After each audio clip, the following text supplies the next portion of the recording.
I think before we can get into how my music is starting to evolve, we have to understand where I came from and how I got to where I am. I didn't grow up in the church. My family was what I would classify as Christianity adjacent. We celebrated holidays like Easter and we went out to church on Christmas Eve. I'm sure I'm not the only one that had that kind of experience growing up. It was really my grandparents and my great grandmother that often brought me along to church. I got used to sitting quietly, coloring in books, sometimes singing hymns, or attending the occasional Sunday school if my grandparents thought it was something that I needed to do that week or whatever it was. I believed in God conceptually, like an all-powerful creator, but I didn't think he was like somebody that we could talk to or reach out to. I didn't know about what a personal relationship with God looked like or felt like. I grew up in a small trailer in small town Wisconsin with a city of about 5,000 people. I was one of only a handful of black kids in my town, and I told myself that is what makes me unique. It wasn't anything else. It was pretty much just, hey, I'm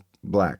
So I played sports, got above average grades, lived a pretty normal life, and was a pretty good kid. There was some circumstances in my youth that led me to be in some less than desirable situations growing up. But most of that was my doing. It wasn't necessarily that I needed to be in those situations. I just would go around with the wrong type of people. I didn't grow up musically. I wasn't in choir. I did band 1 year, but other than that, I pretty much never did anything musically other than just on Sunday when we cleaned, we had music playing, and I was an avid hip hop and rap fan from a young age. I think my first ever album that I listened to, I somehow convinced my grandmother to buy me an Eminem album. And then I remember arguing with my dad whether I could listen to the 50 Cent album. And that was like my second album that I wanted. And although he was against it at the time, and probably still is against it for the age that I was listening to that stuff, I eventually got those albums. As far as my personal music journey goes, it was basketball season, and me and a few of my basketball buddies were all spending the weekend over at a friend's house. We were in the basement, and we made a silly little rap song. I immediately got hooked. I didn't realize that you could even just create a rap song with a computer. Obviously, it wasn't the best of qualities, but the fact that you could even create something like that with basically no budget, it was like, whoa. This is exciting. This is something I want to try and be better at. Most of my early songs were the usual topics when it comes to rap topics like money, women, violence, drugs, pretty much me just emulating what music I was listening to at the time. I never imagined that the music would stick with me as long as it has or follow me as far as it has into my life. It wasn't until after high school that I was faced with my first real fork in the road. I like to call this the military fork. I had the decision to join the military and accomplish what I knew were like definitely top priorities for me, is in wanting a family one day and being able to provide for them, or stay doing what I was doing, working at Buffalo Wild Wings, and hopefully maybe this music stuff would work out, which was very skeptical at the time. So I made a deal with myself that if I was going to choose the military thing, I was going to go all in on the military thing and set aside my music temporarily with hopes to return to it at some point in the future. Although it seems so black and white and obvious the right choice now, seeing as that's what I ended up doing, at the time, I felt like I was choosing life or death. It felt like I was giving up everything that was me at the time for a potential future in a different universe that I didn't know what it was going to turn out to be. And this became what I would say the first moment when I really meaningfully prayed. It was late at night, there was tears in my eyes, and I was asking God, which path should I take? Make it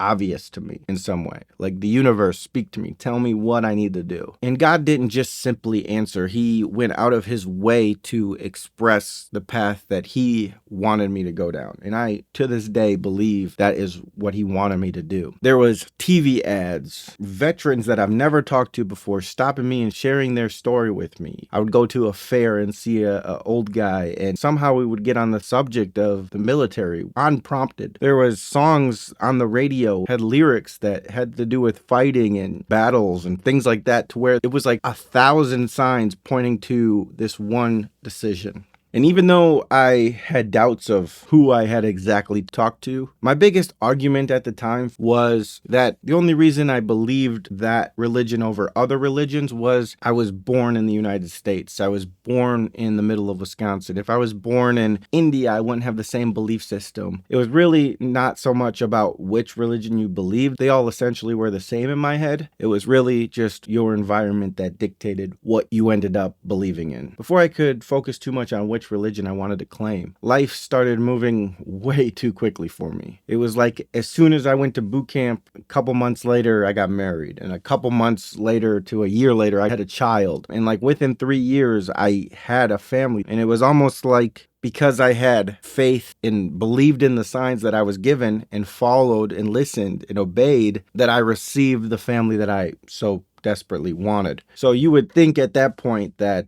I have to believe in God. Well, I do believe in God. It's just which God is right, I don't know. And it wasn't until my second serious prayer that I got some clarity, or at least had an idea of which God I was going to believe in. So it was about 7 years into my military career. We had my daughter at the time, and we had found out that we were pregnant with my son. And I felt like I had to pray again because there was just a lot of overwhelming emotions that I probably wasn't dealing with the best way. I felt unworthy, sad, the feeling of not being good enough as a father, a husband, a son. There was many different things feeding these feelings, and I felt hopeless. Maybe it was a little bit of anxiety about, being in the military and all this stuff, and the world was starting to go crazy, and I felt like I needed some inner peace. And one thing I knew about religion is that a lot of people across the world have always resorted back to religion when they're looking for inner peace. So that is where I looked as well. I don't feel the need to find some different answer about how the universe works if thousands and millions and billions of people have lived before me and they have all found inner peace doing this one thing. Then I probably should at least take their advice and look in that direction to see if I can also find inner peace. I started this search studying all the major world religions, their similarities, their differences, what they actually believed. I focused on where did their belief actually stem from. It wasn't until I realized that the God of Islam and Judaism and Christianity was all the same God, which I guess I probably should have known before then, but it wasn't until I actually understood that they all believed in the same one God that I started looking into those religions a little bit more serious. So the way I saw it is I had these three religions. They all point to the same God. The only thing that differentiates each religion is the books that they believe in. So I took the next logical step. Okay, this is the God. What are some common links between all three religions that can point me in the right direction? I'm not 100% sure if Islam also believes in the Old Testament, but I know Judaism calls it the Tanakh and Christianity calls it the Old Testament. I believe Islam also refers to the Old Testament. A lot of the stories come from a different telling of those stories. So the Old Testament seemed like the most logical place to start. And because it was primarily Judaism, I wanted to make sure that I was reading the Jewish Tanakh, learning about the differences between these three religions. I'm also expanding on it. I'm reading these stories and I'm like, what do these stories mean? Why they seem so random? You have, people being swallowed by a fish. You have a drunk guy building boats. You have burning bushes talking to Moses. You have parted seas. You have wandering in the desert for 40 years. Like people worshiping golden cows. It doesn't make any sense. None of it connected on a surface level. The stories just seemed unrelatable until it didn't. The breakthrough came when I somehow got informed to watch this movie called Before the Wrath. And it explained the covenant as like a marriage between God and the world. It really went in depth about how we see marriage today versus how they seen marriage in historical context. And it wasn't until I watched that video that I was 1,000% sure that I knew who God was. I knew what religion I believed in. It just made sense. If I was the creator of everything and I did want to have a relationship with my people, which was obvious in the Tanakh or the Old Testament, when you read those stories, regardless of how often those people were flawed or they failed, God never gave up on any of their situations. He never turned away. He kept trying to be their God and show them how to be a good person. So after jumping in 1,000%, I started changing my music, started changing my habits, started changing my focus. For the first time, I had a purpose that was bigger than me, other than my family. I had a North Star. I had a truth, and better yet, I believed that it was true. And then this is where music returns. It wasn't that I was looking to make music again. It was, again, in the back of my head that I had made music in the past and it would be cool to make music again in the future. But it wasn't until I started listening to these artists glorifying God and being proud of God that I felt like I needed to do more. I could do better. I could make songs as well. And the first couple songs I made were super cringy and the classic Jesus worship, God worship songs. But even though they were cringy, they definitely did the job. They reignited that spark to make music. I had made like 5 songs and I was getting back into it and I was really enjoying the process of making music. And I found this kind of sketchy website that I was uploading these songs on to distribute them on all the streaming platforms like most artists do. Even with only 5 songs, I started getting really crazy numbers, like unbelievable numbers. With only 5 songs, I had like a couple thousand streams on each song. And I was like, I do feel like these songs are good, but they're not that great. I was just being completely honest with myself. And then one day, one of my family friends that I had shared my music with came to me and he was like, your song is no longer on the streaming platforms. I was extremely confused. He thought that I had taken it down.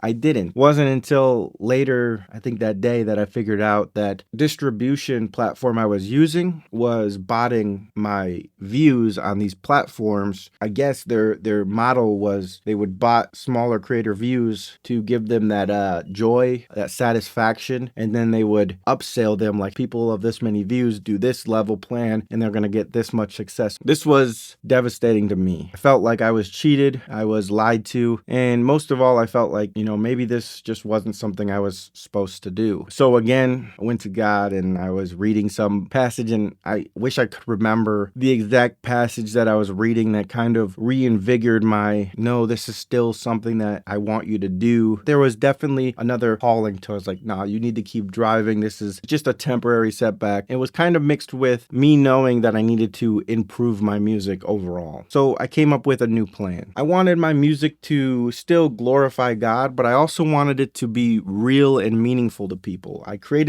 wrote this song called Weak, and the message in there was so powerful that I knew that I needed to also have a higher quality product that I put out. It was the first time that I truly invested in my music. I paid to have it professionally mixed and mastered, a couple $100. When I got it back, I didn't think I could make a song that good. And then the last part was I was going to ensure that these were real views and real people heard this song. I was never more confident in a song than this song, this message, this quality, and I knew that I had to get it out there to as many people as possible. So I wanted to get real listeners. The first thing I did was go to YouTube, type in music reactions, and filter everything out by live streams. And I went to the people that were live that night and I sent them in my song, and immediately they heard this song and they were like, this is great. We love that the song has message. It's mixed properly. It sounds amazing. So much positive feedback. It was like someone had just taken a passion that I had and put like jumper cables on it. Like it was like a surge of energy within me. Not only was I getting praise, but it was also helping people. I felt like I was living my calling, making music that helped people. But with any good thing, this music that I started off making, praising God, and then with the passion of helping people, people, it started getting derailed by people scamming me, drama, diss tracks, things that I had no business feeding into. I could have just turned a different direction, kept making music, and kept driving towards positivity. Slowly pulled me in and sucked me in until I was making songs that I did not and do not think were good for me or good for anybody at that time. And of course, those songs started doing just as good, if not better, than